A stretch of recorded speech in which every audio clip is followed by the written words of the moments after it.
Good morning and welcome to our UBC Learning Circle, Past, the Present, and the Co-Developed Future of Services for Children, Youth, and Support Needs with Danielle Smith and Molly Fredeen. Today's conversation is presented in partnership with the Center for Excellence in Indigenous Health. We'd like to thank the First Nations Health Authority for generously funding the UBC Learning Circle and allowing us to have these conversations. Before we formally begin, I'd like to acknowledge with respect and gratitude that I'm joining you from the unceded territories of the Musqueam, Squamish, and Tsleil-Waututh nations.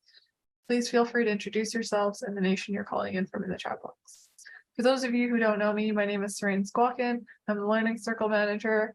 I'm Seal Okanagan on my mother's side and Hickory Apache and Belgian on my father's side.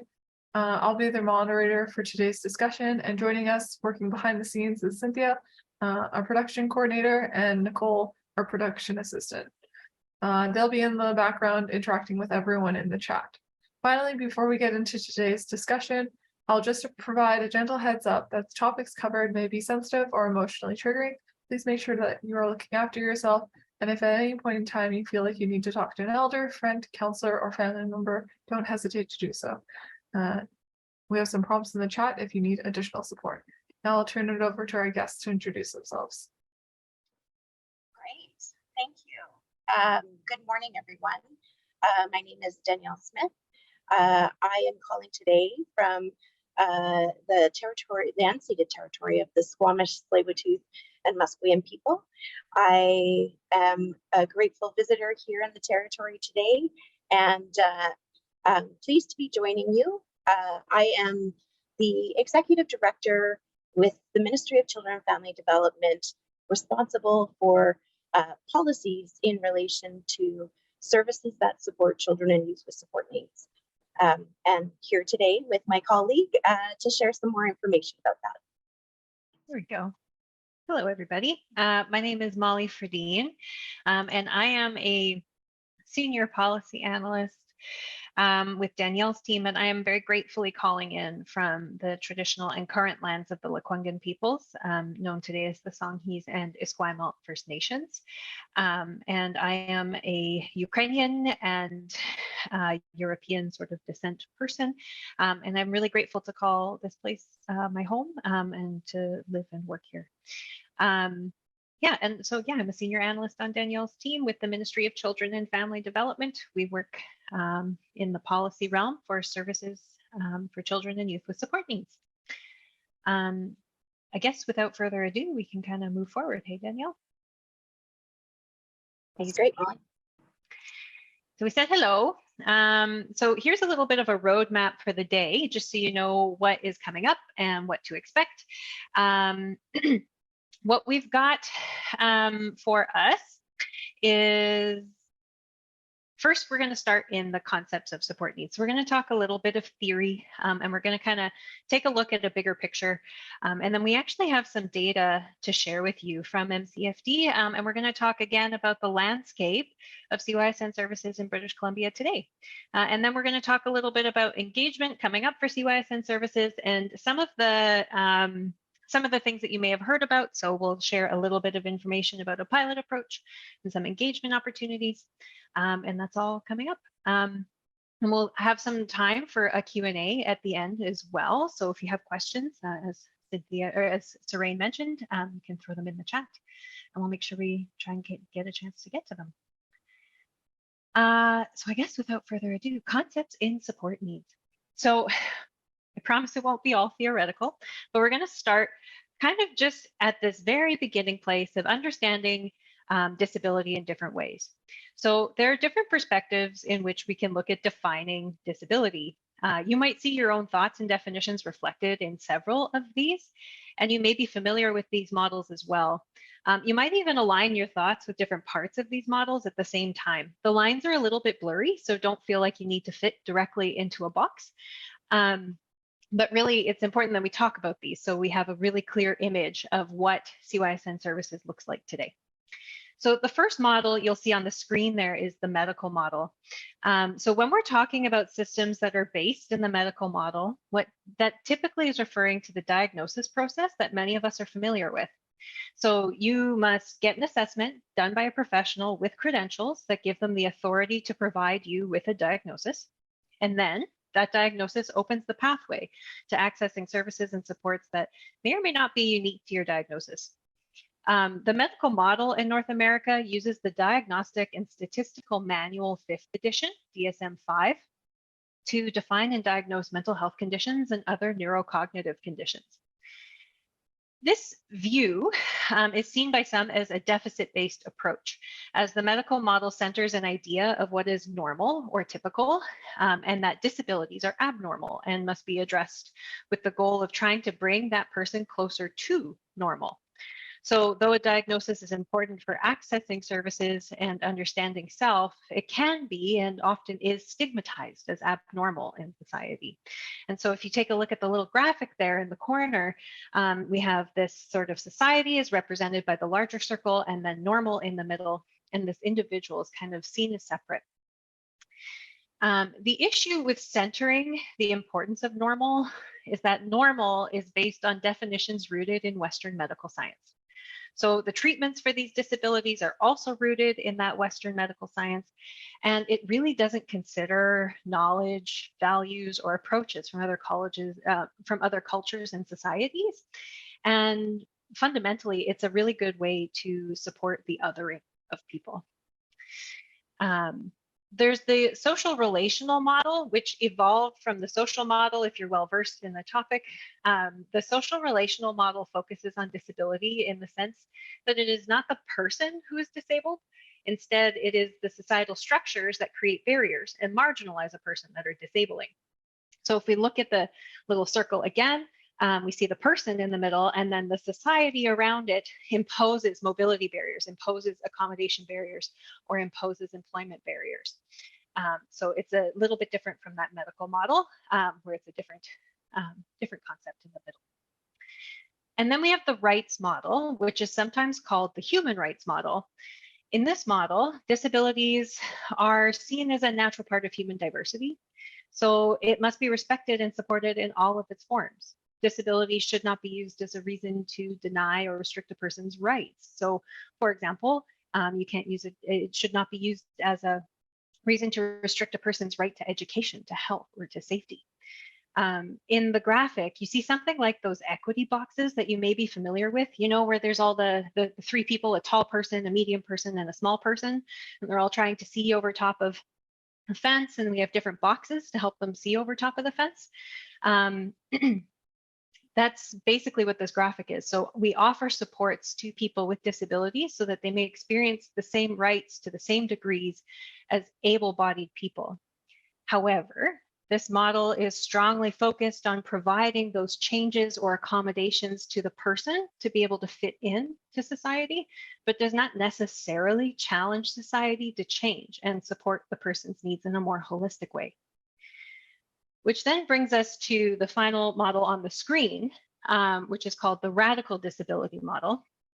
And this model takes a step back from that individual experience when defining disability, and instead focuses on the systems of oppression that were put in place for dominant groups to maintain power. This model holds intersectionality at its core, recognizing that systems that marginalize people do so on many fronts of identity. So what it does is it weaves disability justice into the larger systemic tapestry of decolonization, anti-racism, and anti-oppression. The rights and radical model might lend themselves a little more flexibly to different ways of knowing. So recognizing and acknowledging that non-Western worldviews may understand disability differently than anything we've described on this slide is really important. Different Indigenous cultures across the world and the many Indigenous cultures here may have a completely different understanding or even completely different language surrounding disability and needs and how a person shows up in society and in the world, and the different gifts that each person brings.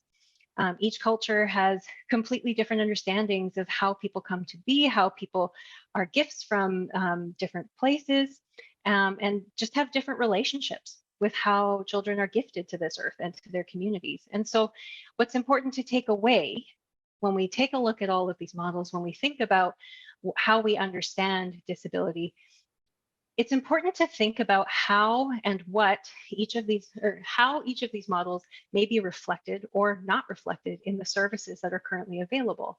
And then consequently, the barriers that they create to a truly inclusive support and supportive society for children and youth with support needs.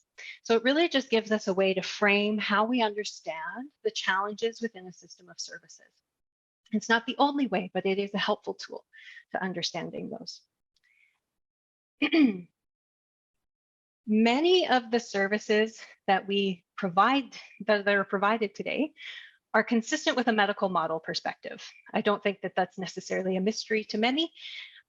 We've received feedback about this, and we've done some engagement to understand some of the barriers in the current system. And I'd like to share that with you to honor their voices. A lot of people have come forward to share a lot of their stories. So we just kind of want to make sure that we honor that.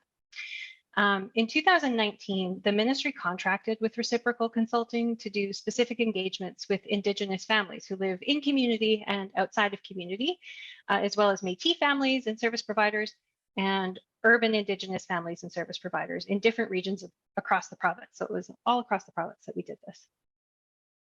And some of the major findings that Reciprocal Consulting identified in that early engagement were things like many services are not culturally safe or culturally relevant for families. The administrative process to access CYSN services is heavy and inaccessible for many families. It's incredibly burdensome. There are gaps in services where someone needs a service and perhaps is even eligible but can't access it. And then finally, that wait lists for diagnostic assessments and for services are a significant barrier for families. So even if they are eligible, or if they want to become eligible, there are these long lines that they have to wait in. There were other barriers too that were unique to rural and remote regions. And these ranged from challenges to accessing support during transitions between life stages, so between school into adulthood, as well as travel, just getting to and from a whole bunch of appointments, and then proximity of services. So literally how close services are to the people that need them. And then in 2022, we started the ministry contracted with Reciprocal Consulting again to continue engaging with Indigenous families, but this time it was focusing in the pilot areas. So we will mention what the pilot areas are, but just for quick reference, these were Indigenous families and service providers in Kelowna, Terrace, Smithers, and Prince Rupert, and their associated regions and surrounding communities. And those participants talked about different things that would be important to consider in a system of services for Indigenous children and youth with support needs. So these included things like needing to ensure that service providers are well trained and qualified to deliver culturally safe, trauma-informed, and gender-inclusive services. It's important to ensure that services are integrated into existing organizations where culturally safe work is already happening. And then finally, it's important to acknowledge and work within local Indigenous run services, supporting access to childcare, food security, and culturally safe environments. So kind of really taking a holistic look at the needs of a family and not just at isolated particular support needs. So if we bring all that together, so we're talking about the models, we're talking about what we've heard about CYSN services, we understand that most services are currently based in the medical model, and a lot of those challenges that Reciprocal Consulting was able to identify are tied to that medical model approach in a lot of ways. So for example, our current system usually requires a diagnosis, and that diagnosis is rooted in that dominant worldview of normal and a medical system that has really deep roots in colonization. This creates a lack of safety and does not create inclusive spaces for all understandings of disability. It also creates gaps in services for those who can't get a diagnosis or documentation even that sufficiently qualifies them for support. It also makes the system more administratively complex, especially as it grows over time. So you need a lot of paperwork to access services. And because learning and advocacy and research advances over time, accommodations and needs and the services that are appropriate for people change over time. And so it's kind of like we're adding rooms to a house without really having a full picture, a full blueprint. of what we're doing. So it just adds to this complexity and inaccessibility. We have a lot more to learn, so that we know, or we have a lot more to learn, I guess, about what is needed to make a better system moving forward. So there are more engagements coming up, and we are going to talk about that. But it's really important, and we felt it was really important to start off our conversation acknowledging the reality of our current system, acknowledging the barriers, acknowledging the models that have given it a lot of shape. So now we're going to get a little bit more specific into the landscape of current CYSN services. So we'll talk a little bit about that past and present that was in the title of the presentation. Great. Yeah, do you want to go ahead? Over time, services for children and youth with support needs hasn't changed much. We've added elements, we've tweaked components, subtracted elements, and mostly changes have been made to individual pieces rather than looking at the programs and services in a systemic way and creating a systemic overhaul, essentially. So this slide is really just providing a bit of a timeline of history of children and youth with support needs services, CYSN services, since 2000. Between the period of 2000 and 2005, CYSN services were delivered under the Ministry of Children and Family Development. In 2003, the introduction of autism funding for children ages 0 to 18 quickly evolved to two programs, the Under 6 program and the 6 to 18 program.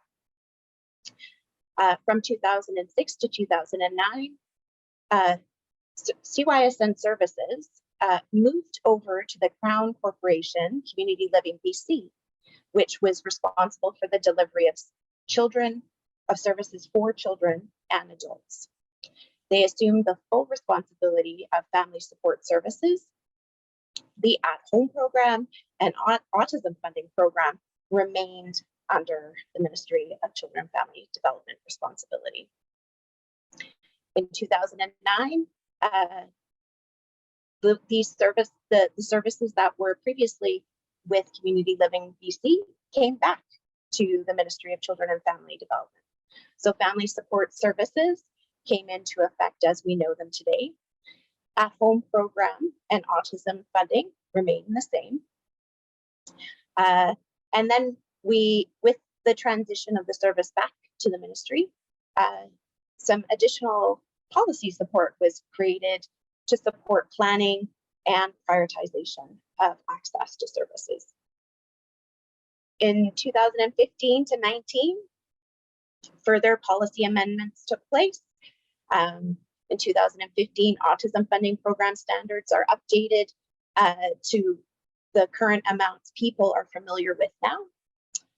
2017, amendments to family support services eligibility diagnosis was shifted to come in alignment with new criteria with the implementation of the DSM-5. So adjusting assessment ages, removing and changing some language, dated language. And then 2019, amendments to the service request and prioritization policies took place. During this time, also in 2019, is when we began understanding and engaging with many across the province to understand the current landscape of services and people's experience of those services. And so at that time is when we were really starting to gather the information around what is working, what isn't working. In 2019 also was an important year in the sense of there was an increase to funding for standard respite, which the standard rate of respite was at $2,800. It shifted to $3,080, which that increase there had never been an increase to the basic respite funding level since the inception of the program. So that was an important and significant change. Then we land in 2020, and I'm pretty sure everybody is quite cognizant of the key events that took place in 2020, remembering that the pandemic happened and is still happening. We continued to work and understand how the services are being received, how what were people's experience of the services, and began to also shape a vision for what future services needed to look like and grounded in principles and values. While this was also going on, we were working very fast and furiously to make some changes to the existing policies to create a lot more flexibility in some of the programs and administration of some of the programs, given the pandemic really impacted many families, and then particularly many families of children with support needs. Many families lost their ongoing daily support circles and resources with the shutdown of communities or closure of schools, etc. So there was a lot put on many of these families to now manage on their own. So we were working to adjust some of the policies to make some of them more flexible. So, for example, the standard respite policy shifted, creating more flexibility in how respite funding can be used by a family. In 2022, we increased funding to the at-home program and removed thresholds for assistance towards mobility equipment. And then this past year, we were very pleased to see a lift to the amount of basic respite, again, moving from that amount of $3,080 to $4,135, as well as expanding agency coordinated respite and a number of other important services we were able to secure investments towards.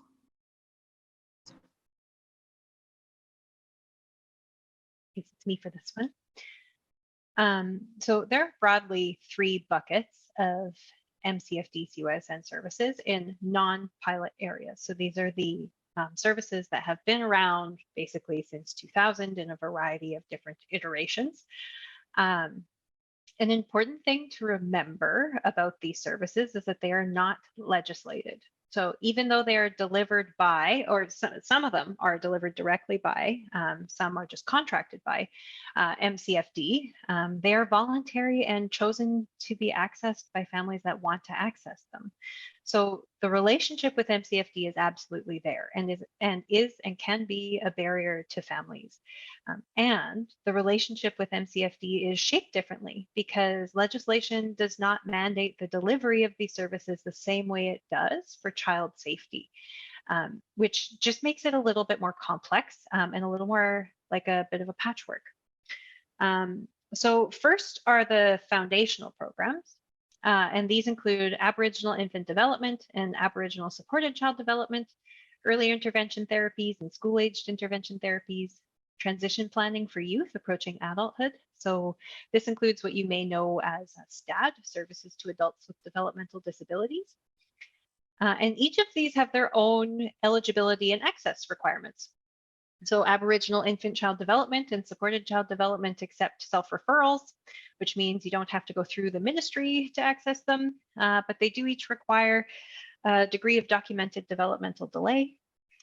Transition planning and early intervention and school-aged interventions all have their own specific pathways to access as well, and all require some degree of documented support need. So those are the foundational programs. The family support services, which we've referenced a couple times already in this presentation, are the support services that have the access criteria through the ministry. So support services, the first bubble up there, are regionally specific contracts that offer specific supports, which I realize is quite vague terminology, but some regions have different services than others. So some might have a contract with a behavior support organization to deliver that service to families, while others might have a specialized contract with an occupational therapist. It really depends on the needs of the community and the services available in the community. Respite, there's a lot of information about respite, but fundamentally, there are two options to respite. There is a direct funded option and there's an agency coordinated option. So families get to choose which respite they'd like to access, and the direct funded one is where the funding goes directly to the family and they organize and administrate their own respite. And the agency coordinated is where that same amount goes to an agency, and that agency coordinates services for the family. It really depends on which one the family would like to access. Support from a children and youth with support needs social worker, or a CYSN worker for short, is something that you can access through family support services. And then there is the fetal alcohol spectrum disorder key worker program, but this is a community-based program and it's not directly delivered by the ministry. So you'll see the little asterisks there. With the exception of the FASD key worker program, any of these family support services require someone to have a diagnosis under the DSM-5. So the FASD key worker program accepts self-referrals, and they really only need there to be a concern of a developmental support need or a suspected diagnosis. But for those other three bubbles, that diagnosis is required. Another important thing to kind of think about with family support services is that not all families that are eligible for family support services will receive every service necessarily. Again, it depends on what's available in the region and on some of those planning policies that were introduced in the early 2000s. Specialized provincial services vary widely from a direct benefit to families to contracted specialized supports. They include provincial contracts for specialized services like the deaf and hard of hearing services, the community brain injury program, and these have unique eligibility criteria or access criteria based on the service, and that criteria is not set by the ministry. That's set by the person who is delivering the service. Provincial outreach and professional supports, which can look like specialized training for people delivering CYSN services. Within this bucket is also the autism funding program, both the 0 to 6 and the 6 to 18 programs. This program is only available to children and youth with an autism spectrum disorder diagnosis. That was complete, and that diagnosis had to be completed through the BC Autism Assessment Network. So, and if someone has such a diagnosis, they are also eligible for family support services. The at-home program is another item within the specialized provincial services bucket, and this holds medical benefits, school-aged extended therapies, and some respite, but that respite is very closely tied to that family support services. This program has unique eligibility criteria with a separate assessment process where a child's functional needs are assessed by a nurse. It is possible to access this program with a specific diagnosis, but that is a short list of fairly rare conditions. And it, yeah, so that's how the at-home program works. Molly, Anything?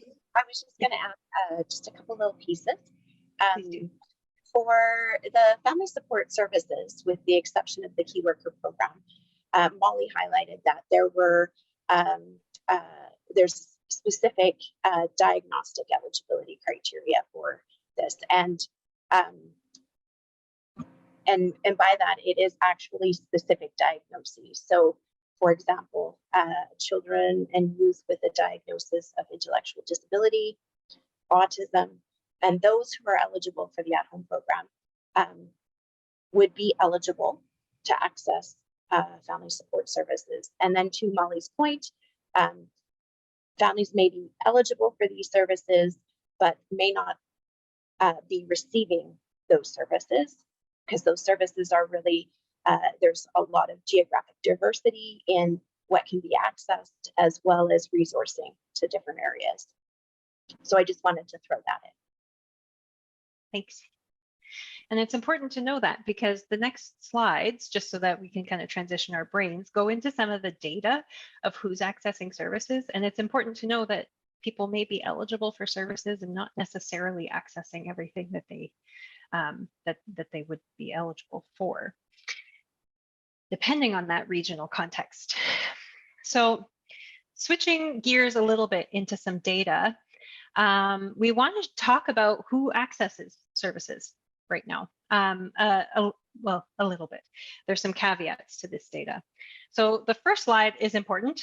So we're talking about estimated population in British Columbia, and the slides hold estimates of population, which is important to iterate because estimates aren't definitive. And there are a couple caveats to population data that are important to note. So there are a lot of people that do not wish to share their information with the government and may not be reflected in the data that we do have. But also, as you see on the slide, we're talking about total child and youth population as well as Indigenous child and youth population. It's really important to acknowledge the history of child welfare and other like systems that have caused harm to Indigenous communities and separated a lot of people from their ancestry. So this number may not actually reflect the number of people who are here. So it's just important to acknowledge that. What we see from the population estimates, the percentage of children that are Indigenous is estimated to be roughly 10% in the province. So of all the children, roughly 10% are estimated to be Indigenous. And it's important to remember this number because the assumption that we use for the next data slides is that if it is estimated that 10% of children and youth in the province are Indigenous, we would expect our proportion of Indigenous children and youth to be accessing CYSN services to be also about 10%, with some variability based on sex and specific age groups, which we'll show in each slide. So the first piece of data we have is actually surprising to us. When we have that assumption, about 10% of our CYSN service population being made up of Indigenous children and youth, we see slightly more than that in the number of people with CYSN cases in BC. We see about 13% of total Indigenous children and youth with CYSN family service cases. 12% of those, 12% are male, 12% female.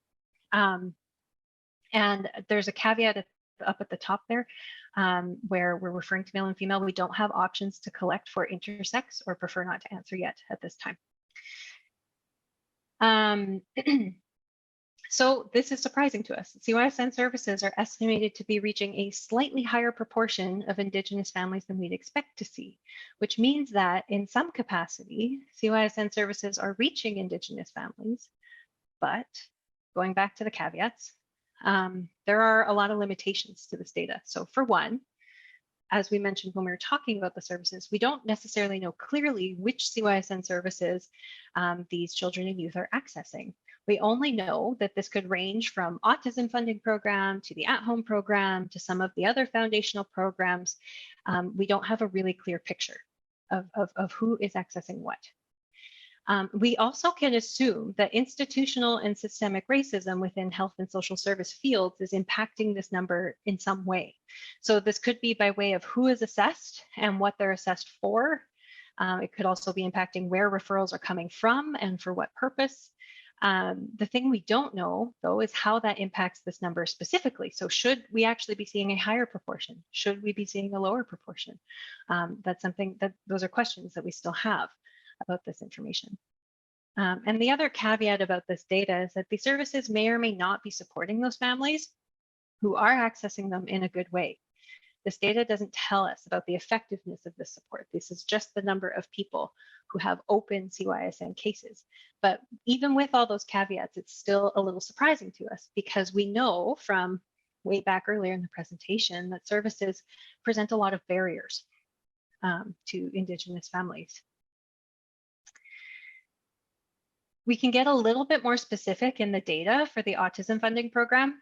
So to have access to the autism funding program means that a family has invoiced the program at least once in the past year. So when we look at the numbers for under 6, so 0 to 6, we see some overall underrepresentation of Indigenous children in the under 6 program by about 1%. And we see a slightly more significant underrepresentation for males or assigned male at birth children. And then for ages 6 to 18, which is the next graph, we see a slightly higher representation of Indigenous children over 6 in the program by about 1 to 2%, depending on the sex. Again, there is a relative underrepresentation of male or assigned male at birth children and youth, which is also surprising, given some of the stories we have heard and have been told about how challenging it can be to get an autism diagnosis for females, for girls. When we take a look at the total for the autism funding program, we see that the overall estimates are that the autism funding program is reaching roughly the same proportion of children and families as we'd expect, given the population data. But this data, again, doesn't tell us the whole story, which when we start talking a little bit later about the big picture here, you'll see why. We can also take a look at the at-home program. We have a similar picture to the autism program where the population that is served is close to the expected proportion of the population estimate, but we do see some underrepresentation of Indigenous female or assigned female at birth children, and we do see underrepresentation of Indigenous children overall by 1%.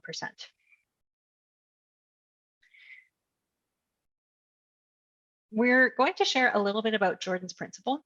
So we have some data, but I'm actually not going to share any numbers with you. We're just going to kind of talk about the highest volume requests. And I do want to acknowledge that this is Jordan's principle data, so it's relevant to First Nations. There is a Métis Wellbeing program in the province that may have different high volume request areas. So I just want to acknowledge that there's some data that's not represented on this slide.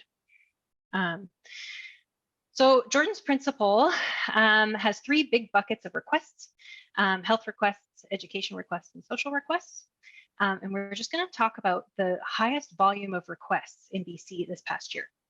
So health requests were the highest volume request category this past year.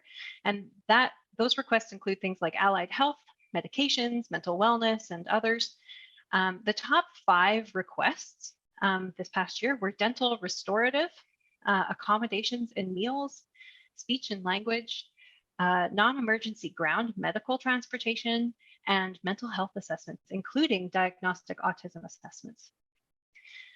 Education requests were the second highest volume of requests this past year, and they include educational assessments, assistive technology, and cultural programming. But the top 5 actual little buckets of requests were psychoeducational assessments again, so we see assessments in 2 places, tutoring, some technology, so laptops, computer, tablets, school supplies, and education assistance. And then the third highest volume of requests was in social requests. And these requests include anything in recreation or necessities of life.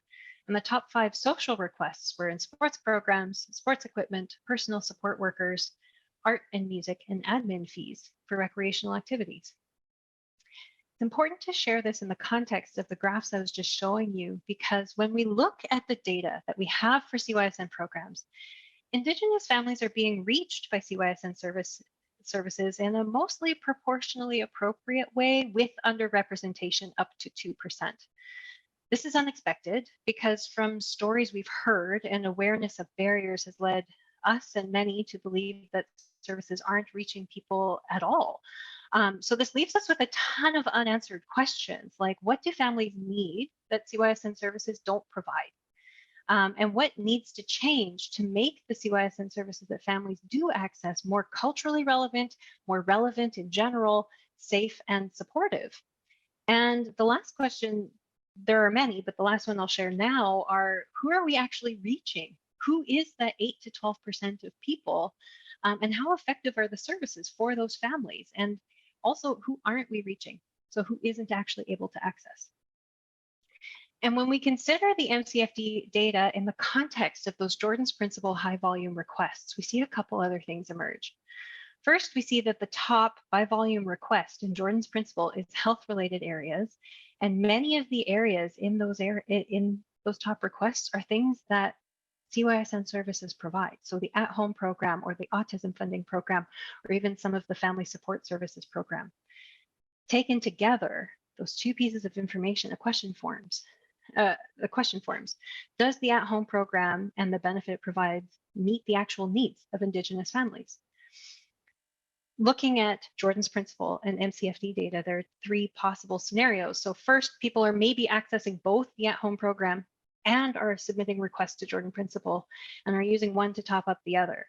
Or perhaps some who are accessing Jordan's principle supports were not eligible for the at-home program and then sought and received support from Jordan's principle instead. Or three, the two populations are entirely unrelated. So it could be that the people accessing Jordan's principle, maybe they just never applied to the at-home program, or maybe they're just a different group of people altogether. We don't really know. We don't have the data to know precisely what the relationship is between the Jordan's principle requests and the people who end up being eligible for CYSN services, the at-home program, autism funding. But what we can understand is that Indigenous families with children that have complex care needs, so health needs, but also support needs in general, whether they're accessing CYSN services or not, are not being served sufficiently by CYSN services because we see all these requests going into the federal program. Another story that comes out of looking at that Jordan's principle and MCFD data together is this idea of assessments and the barrier that they present. So some of the top requests for Jordan's principle were last year were for assessments in two of the categories: mental health, autism, psych, and education assessments. We don't know if the families accessing the Jordan's principle assessments are the same families that become eligible for CYSN services. And even if they are, going on to access CYSN services, we're still left with this understanding that diagnostic assessments in general are a barrier for Indigenous families to the extent that they're seeking support from a federal program to access them. And we don't even know if that results in them being eligible for CYSN services. So overall, what's important to take away here is the understanding that data is not a complete picture, but it helps us know how our system is creating barriers. When we go all the way back to that medical model and the services and supports that are currently available, and we think about the context of how people access them, we start to see a big picture.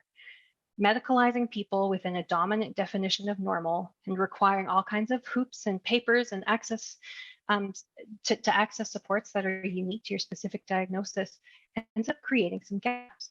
Those gaps are apparent. There are so many people that would fall through. So if you move from having a question to needing a diagnosis to trying to access services, there's a whole lot of places where people can fall through. So perhaps you can't get a diagnosis, or perhaps you become eligible with help from Jordan's principle, but now there's no services in your community because you live in a rural area, or it's just not available in your region, or any other sort of imaginable scenario. The future of CYSN services needs to be something different than what it is right now, because no matter how we spin it, Indigenous families are accessing CYSN services, but the pathway contains so many barriers, and the services are either not available or not meeting the needs of the people who access them. So it's important to think about what the co-developed future looks like so that people who do need services can access them. And then I'll hand it over to Danielle to start talking about where we go from here. Thanks, Molly. So we know that we need to engage. The data we have and the stories we've heard so far have left us with more questions about what needs to change in CYSN services to better support Indigenous children and youth and their families. We have a couple of different places where we will engage to learn about this. But beyond our questions that we need to learn about, we also have a responsibility to engage specifically with First Nations in a way that aligns with the BC Declaration on the Rights of Indigenous Peoples Act.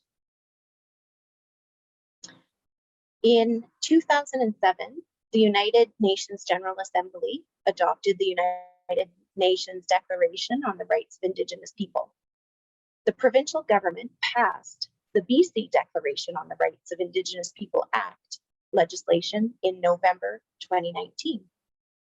The aim of the Declaration Act is to create a path forward that respects the human rights of Indigenous people while introducing better transparency and predictability.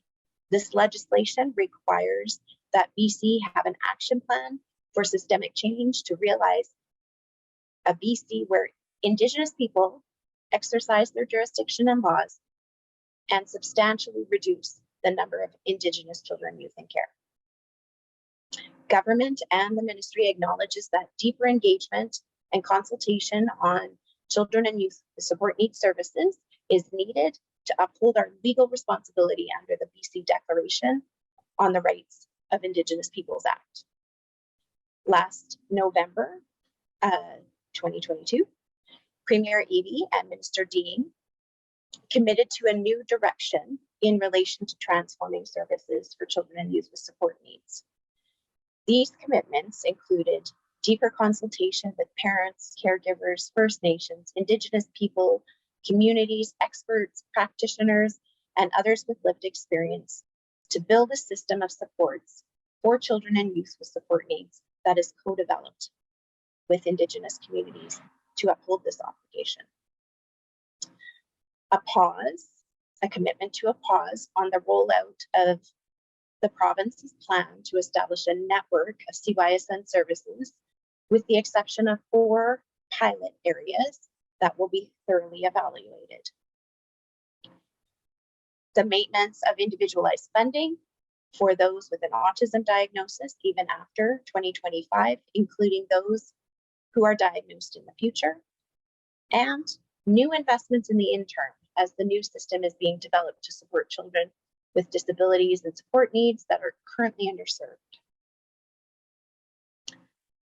I'll just tell you a little bit about the CYSN pilot approach. So as mentioned, the province is moving forward with piloting a new service approach in 4 areas of the province. There are 3 components to the CYSN pilot approach. There's pilot family connection centers, disability services, and changes to provincial services like the at-home program.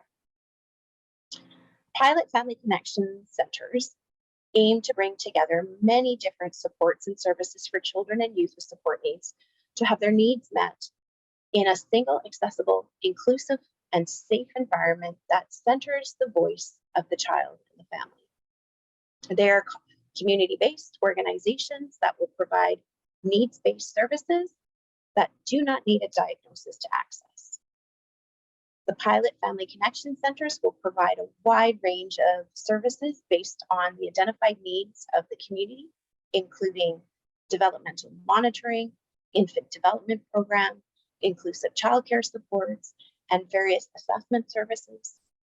Access to certified professional therapy services such as occupational therapists, speech therapists, physiotherapists, behavioral intervention planning, goal setting, and skill building supports, parental support and education and guidance, recommendations for functional needs assessment required for eligibility-based services,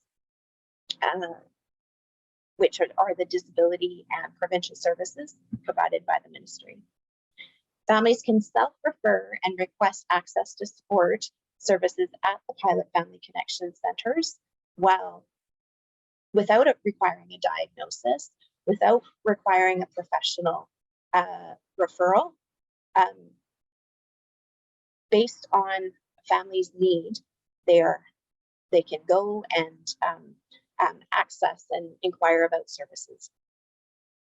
Services are intended to be delivered in a flexible way that meets the unique needs of families, such as services may be delivered in person, may be delivered on site through the Family Connection Center, outreach provided in the family's home or in their community, online, virtual, or via telephone, maybe individual sessions, maybe group sessions.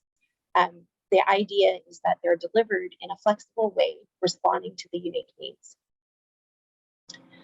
Disability services, which is the next a complementary stream of services in the new service approach that's being piloted. Disability services is quite equivalent to our current CYSN family support services in our current state. Delivered locally by Ministry of Children and Family Development and the Children and Youth with Support Needs teams province-wide. Eligibility is determined by the child and family's identified needs for support. Child's eligibility may be informed by the clinical assessments, such as the Vineland 3, an assessment called the PDCAT, another assessment called the GMF-CS, and other assessment tools may be considered if it's deemed more appropriate to identify the child's specific needs, as well as a family needs assessment. This is different than the current services, which require a diagnostic assessment and a specific diagnosis to access the same complement of services. So shifting to a needs-based eligibility approach. The third complementary stream of services is our provincial services. Again, this is equivalent to the MCFD specialized provincial services that Molly went through, such as the at-home program, the autism funding program. Families are not required to have a connection to a CYSN worker through disability services to access provincial services.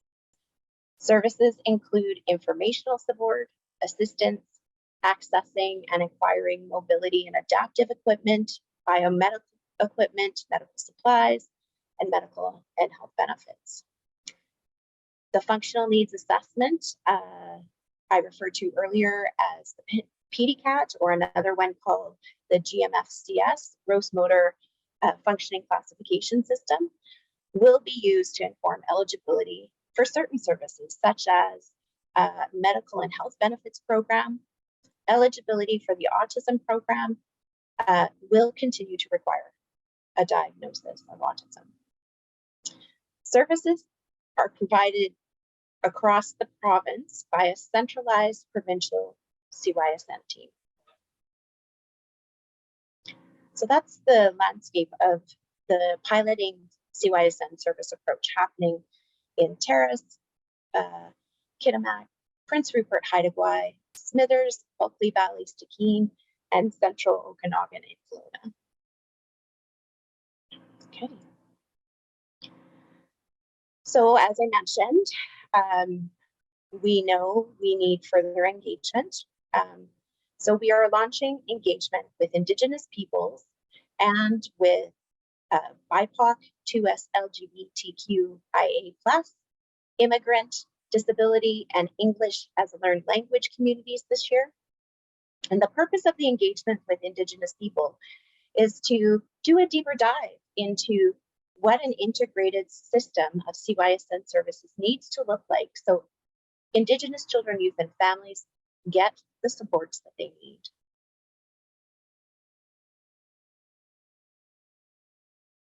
We are setting up a whole variety of engagement opportunities, which I'll just highlight for you here. So one segment of engagement that we are undertaking is our rights and title holders engagement. So MCFD is engaging directly with First Nations in a way that works best for them. This includes some capacity funding for nations wishing to participate that we anticipate we will be able to disperse to interested nations very soon. This will be a flexible engagement that is led by the needs and preferences of each community that is interested in engaging with us and talking about these issues. Engagement with underrepresented communities is another element and stream of engagement that is being led this year. So through the assistance with reciprocal consulting, the ministry will conduct engagement sessions with Métis, Inuit, urban Indigenous people, Black immigrant, English as a learned language, and 2S LGBTQIA+ communities. And this engagement will happen across the province and we hope to have more information about how folks can link into those engagement opportunities on our website very soon. In addition to those streams of engagement, we are also working with partners to lead what we're calling partner-led sector engagement. So MCFD will work with advocates, historically underserved children and youth with support needs to engage and elevate the voices of different communities. Community-led collaboration. This engagement project is being led by Inclusion BC, and there are discussions with entire communities about community-based solutions to their unique CYSN needs and challenges. And these have been starting, they're starting in 5 communities: Port Alberni, Campbell River, Kamloops, and Castlegar, and my understanding is this work is also going to extend and include more communities in the coming months. Additionally, another component of what will include engagement, but also very importantly will help us understand more about the needs of the communities and the system, is evaluating the pilot CYSN service model in Terrace, Prince Rupert, Smithers, and Kelowna. And it will include conversations with communities that experience the outcomes of the pilot changes. So recognizing that people have intersecting identities, we wanted to quickly illustrate how these engagements might overlap. So a person with multiple intersecting identity factors, perhaps immigrated to Canada and learned English 10 years ago, has a child who has First Nation status and has a Down syndrome diagnosis, is a non-binary person. This person may wish to participate in any of these engagements: the rights and title holder engagement, the partner-led sector engagement, engagement with underrepresented communities, and then whatever time they can offer will be absolutely welcomed. So there's different ways in which people will be able to engage with the ministry about CYSN services. Okay, and this is just another scenario with a different lived experience. So has lived experience accessing CYSN services, is a service provider for children and youth with complex medical support needs located in one of the community-led collaboration communities. So there's the opportunity there for this individual to participate in community-led collaboration engagement project, as well as there's the opportunity that will come soon with the engagement with underrepresented communities. So we've tried to create a range of pathways to make it as accessible as we can to engage with people and understand what else is needed to build a system that will work for all children and youth with support needs and their families. So with that, I thank you for your time and hoping that you have questions for us, which I'm sure you do. We will send out the PowerPoint because we've embedded some helpful links, and we have some questions for you if you're at a loss of what to ask us. But maybe I'll just pause here and pass it back to our host and just see if we have some questions you'd like to go through. Thank you so much. We have a few questions here. The first person asked, are there statistics on diverse populations receiving CYSN services besides Indigenous descendants? Other cultural identities, I believe, is what we're asking. Molly, did you want to take this question? Sure. The At this time, we don't have very deep data on other demographics. Part of the Anti-Racism Data Act that was brought into play recently will help to kind of change that. But at this time, the only sort of identity factor that we collect is whether or not somebody has identifies as having Indigenous ancestry. So yeah, the answer is no, but it is a gap, and it's something that we need to be considering so that we can provide effective services. Thank you. And then the next question is, why do the pilot family connection centers including defunding current services rather than simply adding an additional pilot services? Oh, that's a good question.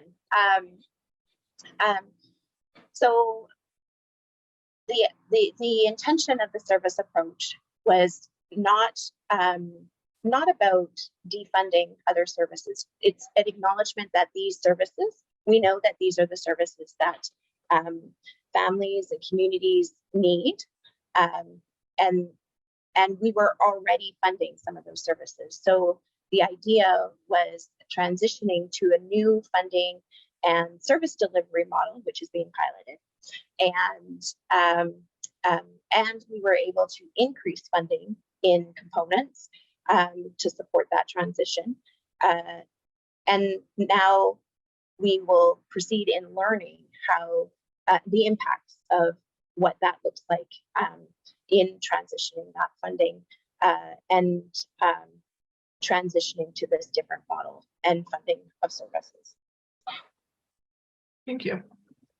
And will the FCCs provide equipment and training funding as the AFU program has?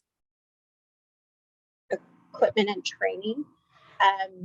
So yes, to a point. I think that there will be different ways in which the Family Connection Centers will have a full complement of professionals that have specialized skills and diverse needs, and will likely be working to support training opportunities in their communities. It will be really, I would say, based on the needs of the communities. In terms of equipment, we're continuing to work out how we can support those equipment needs.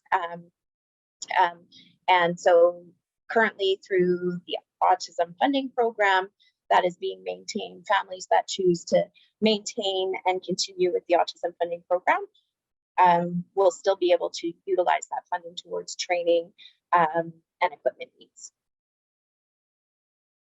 Thank you. Our next question is, who is the operator for the Bulky Valley FCC? Who is the operator? They're known as the Northwest CDC, Child Development Center. Okay. So the next question is, what is the timeline for the build on the FCC in Rupert? Right. So those are specific development questions on the FCCs. I would say each of the FCCs are experiencing a range of timelines as they begin to evolve the services. At this point, my understanding with the Family Connection Center in Prince Rupert, they're continuing to develop and implement their vision of the Family Connection Center, and will likely be moving towards that operational launch closer to the fall. But it's been an interesting journey in the sense that each of the areas have presented different and unique challenges in implementing their visions for Family Connection Centers, and then as well as continuing long-standing problem around recruitment and retention. So in some respects, it's taking a little bit longer than some of the organizations had hoped because of some of those different and unique issues. And we're working very closely with each of the different Family Connection Centers, organizations, trying to support them through this very complex transition. Thank you. And when can we expect to learn how the pilot hub results come about? I think this question is referring to pilot hub results in the context of evaluation, I'm assuming. And so we are just in the process of confirming the scope for evaluation, not the framework of evaluation, but a scope of, so what is it? What is going to be the focus of the evaluation? And so we're looking at two parts to evaluating the pilot service approach. One part would be looking at the implementation of the pilot service approach. So looking at procurement processes, impacts in transition of the pilot service to the pilot service approach. And then another part of the evaluation scope that is being proposed is looking at the outcomes for children, youth, and families as a result of the service change. So we also, the ministry is looking to contract with another program evaluation consulting firm to lead, have a third party lead and implement the evaluation. Obviously, our team will be very closely linked, but we will be bringing on another contracted consulting firm to lead the evaluation. And we anticipate we will have final results of that evaluation in the period between January 2025 and March 2025. Yeah, we have a bit of a longer question, so I'm just going to send it to you as well, and then I'll ask it first.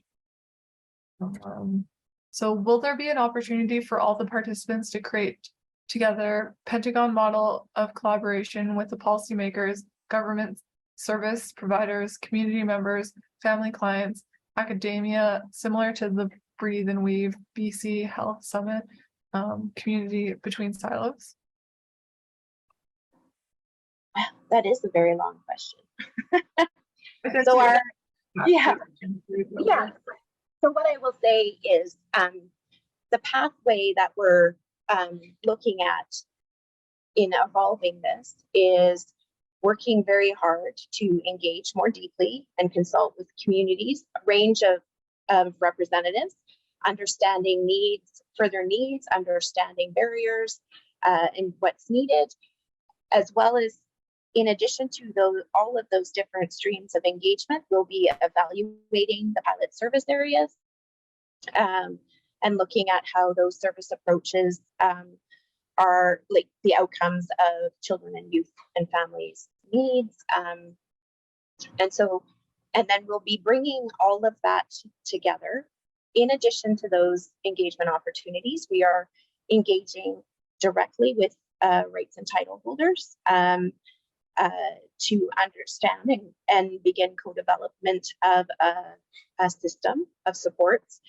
And so over the course of the next year, we'll be looking at all of those pieces over the course of the next 12 to 18 months, doing that engagement and evaluation work. And then we hope to build out what I seem to be referring to as a new blueprint for a service approach. And then our hope is to be able to bring that back out and gather more feedback on that blueprint. And then we will then proceed going to government for direction on what comes next. So I'm not familiar with that process. It sounds very intriguing. And so thank you for sharing. Thank you. Our next question is, was the data on who is assessing services collected from surveys? If so, what % of responders identified as foster parents? I'll take this one. So it wasn't collected from surveys. This data was actually from our in-house integrated case management system. So all the data that we had was numbers of folks who had open files within our system. So we can't actually see a whole lot of information from that data. We can just see who has an open file. Which means that we don't have at this time specific data on the percentage of people who have these cases that are also accessing other services from the ministry. So maybe they're in foster care. But that's information that we can't get. So I've actually noted it as something for us to look into. It just is a bit of a bigger process for us to gather that information. We don't have like a quick roll up option for that, because we can't see the specific cases and what is within them. Can I also, there's another question farther down that asks about data that is relevant to this, about percentage or the actual usage of the autism funding. I think which there's is a question before that one. I was just there. gonna ask. Yeah. Oh, yeah. Go ahead. It's just related to this answer, so I'll just come back to it when the time comes. Yeah. Okay. It's a little bit of a longer question, so I'm just gonna pop it in the chat for you to read as well as I read it out loud. So this person has a community member who fell hard through the pandemic, and where will they be able to reach out to discuss strategies or plans to assist these families who have fallen right off the map? In saying this, the family has had multiple challenges, and mother having diagnosis and disability herself. This has been one of the hardest cases that I've ever had to deal with on my caseload over the last 10 years that I've been working for the AIDP. And then the follow-up question to that one is, what does the data reveal about whether or not those who access ASD funding actually use the entire annual amounts? So the data doesn't reveal much about whether or not those who access or are eligible for autism funding actually use the entire amounts. The data we have is based on who bills the program within a year. So that person may have billed once and for something small. They may have billed once for something large. Like, we really don't have super clear information on who's using it. What we do know from feedback that we've heard out in other in previous engagements and what we hear in other contexts is that it is an administratively burdensome program. And so some families who are eligible don't necessarily access everything because there's just so much paperwork. But to answer the question directly, the data doesn't reveal much about it at this time. When it comes to the families that have really been hit hard by the pandemic and the loss of their circles of support. In terms of specific cases, I can't speak to that, and I would wait for Danielle. But I would suggest that it's important that those are the voices that we're considering in the engagements that we are doing. And it's really important that people show up to those engagements or if they have thoughts about those engagements and how they can be made more accessible, that we hear about that as well, because those are the exact sorts of situations that we need to learn about. In terms of that specific case, to Molly's point, we can't necessarily specifically provide advice on specific cases. Having said that, what I heard you saying as an IDP or as an AIDP worker, you've been working with a family that was really hit hard and has fallen off the radar in many cases of the community supports that they had intact ready for them. And you're trying to figure out how to reinitiate some of those supports or increase the amount of supports to the family. My recommendation would be reaching out to the local CYSN office and team to understand what services might be available to them. Because they're on the local, because I'm suggesting the local team, there will be that greater awareness of what services are available in the community to link to, and perhaps can offer some guidance around those referral linkages and how that needs to happen. And then with respect to autism funding, I'll just jump and the data of utilization. Molly is absolutely correct in all that she has shared. And looking at the for a whole host of reasons that Molly said, it is difficult to determine the utilization. But what we do know is when we look at the utilization of autism funding year over year for the last, I would say probably 5 years in particular, year over year, at the same intersecting point, there is approximately an 8 to 10% underutilization. But to Molly's point, it's a hard one to specifically say, oh yeah, underutilization by so much. We can see areas where underutilization may be happening.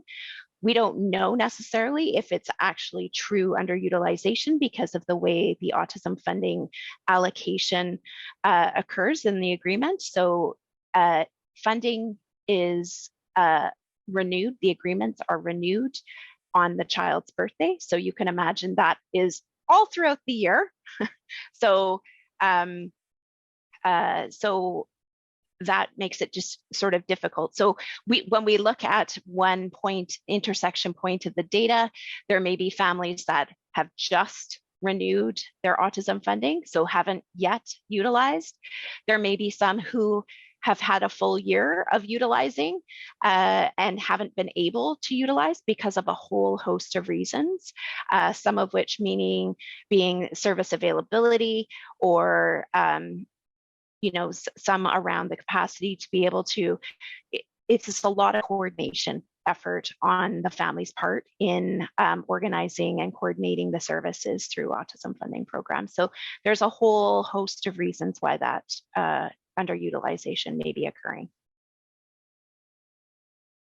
Thank you. Our next question is, they're just wondering if the unexpected result comes in from bio families being less represented in data, or if perhaps foster families access services at a higher rate. I think it's the question around our surprise in data, Molly. I think it's a good point, right? I think it absolutely could be. We don't have the direct number correlations to definitively say yes or no to that, but I think it is a good thing to consider in that, and is definitely a possibility. It's the overrepresentation in one program could result in that in another. It's really hard to know exactly at this moment in time, but yeah, it's a really good point.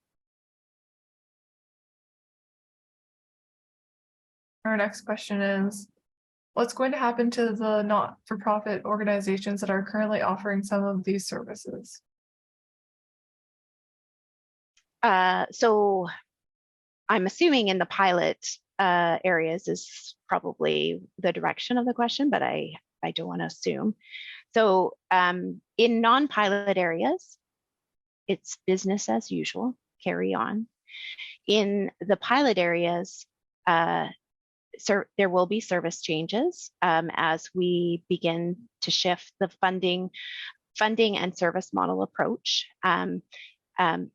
The one thing I should say, though, for sure, is, as I tried to highlight before, is the types of services will always be needed.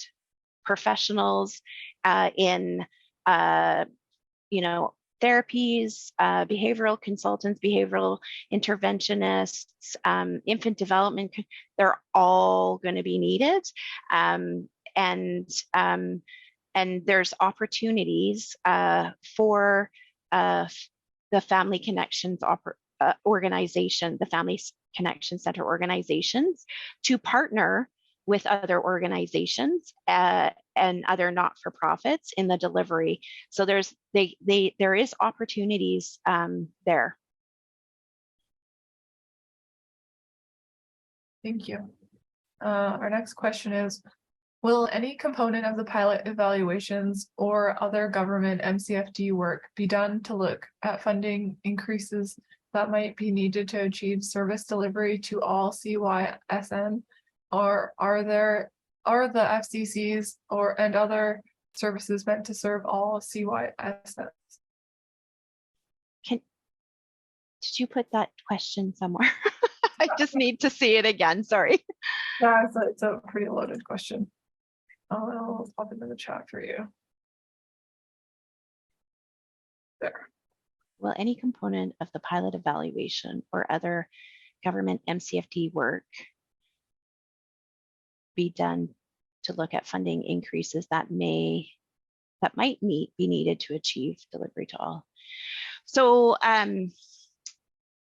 what I would say to that question is we are in a space of reset right now, and gathering a whole range of input and ideas in services, gathering information through engagements, gathering information through the evaluation, and then we will be taking a look at and analyzing all of that information to understand what the system needs to look like, what service delivery model and funding model needs to support. The intention is to support, to create a system that supports all children and youth with support needs, and that these kids have the ability to access services based on their needs.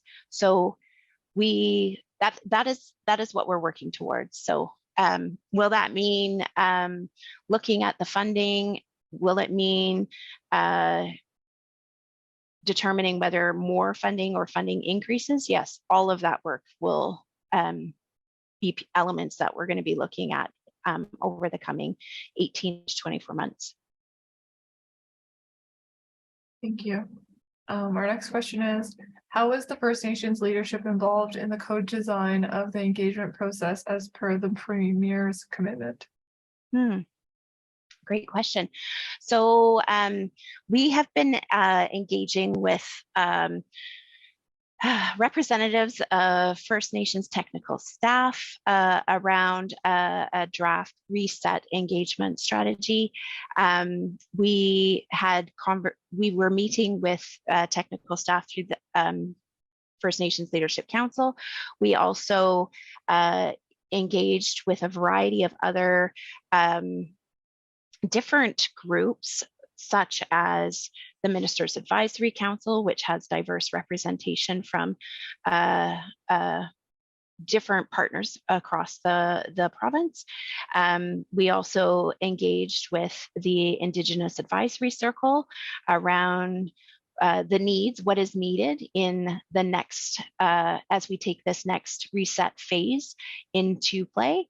And then we have crafted a draft reset strategy that is currently in for review, and we hope to be able to share some of those components very soon, like the draft reset strategy.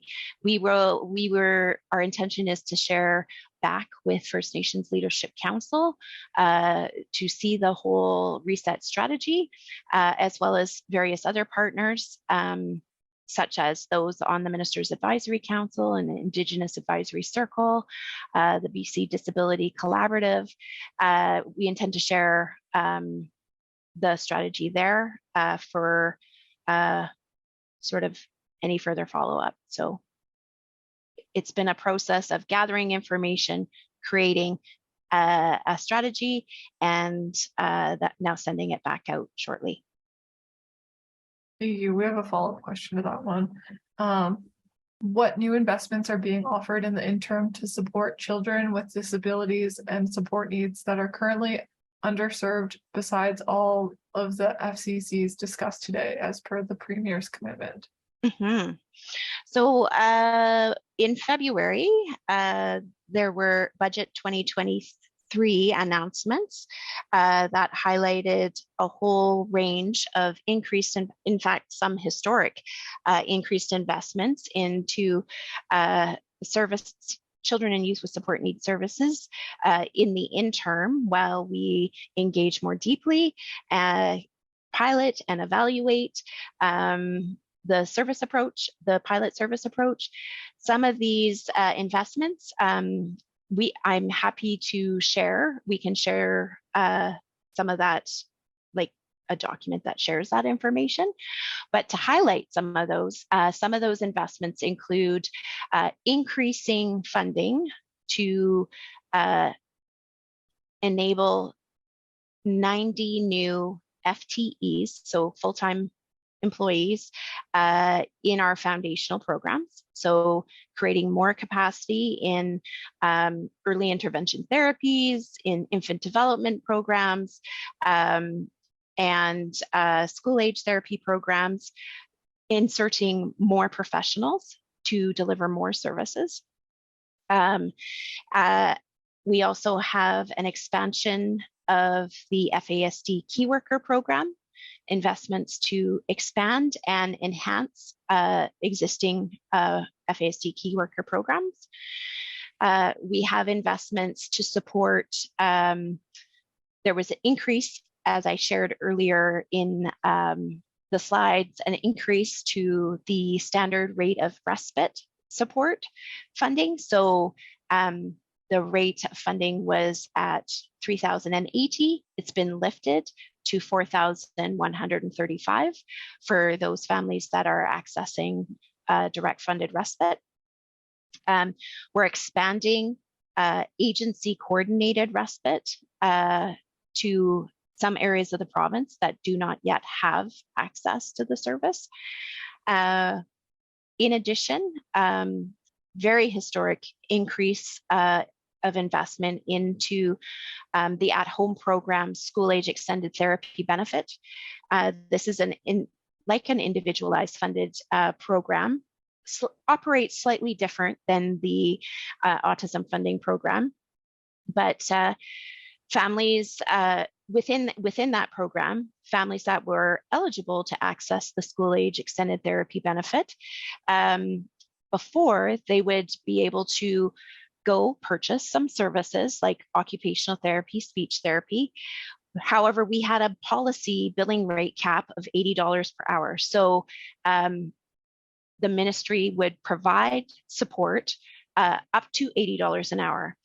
And so if the cost of the service was more than $80 an hour, and common therapy services right now range anywhere between $120 right up to $175 an hour, families were paying out of pocket to access that service. They paid the differential.